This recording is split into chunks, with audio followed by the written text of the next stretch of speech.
இப்ராஹிம் அலைஹிஸ்ஸலாம் ஹலீலுர் ரஹ்மான் இறைவனது நண்பர் என்று சொல்லக்கூடிய அமைப்பில் ரசூல் ஸல்லல்லாஹு அலைஹி வஸல்லம் சொன்னார்கள். இந்த இப்ராஹிம் அலைஹிஸ்ஸலாம் நண்பர் என்றா அல்லாஹ் தஆலா சொகுசா வாழ வச்சானா சோதனையில வாழ வச்சானா? உச்சகட்ட சோதனை, மகனை குர்பான் கொடுக்க சொல்ற அளவுக்கு சோதனை.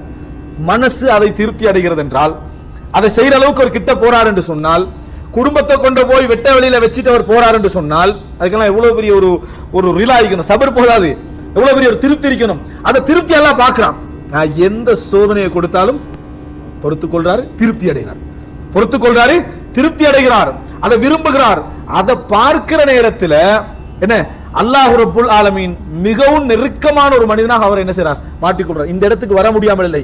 ஒவ்வொரு மனிதனுக்கும் வரக்கூடிய சோதனைகளும் பிரச்சனைகளும் அல்லாஹ் அவனுக்கு கொடுக்கக்கூடிய உச்சகட்ட சந்தர்ப்பம் அல்லாஹ்வுக்கு விருப்பமானவனாக மாறுவதற்கு, அல்லாஹ் தஆலாவுக்கு விருப்பமானவனாக மாறுவதற்கு அல்லாஹ் கொடுக்கக்கூடிய உச்சகட்ட சந்தர்ப்பம் என்பதை புரிந்து கொள்ள வேண்டும்.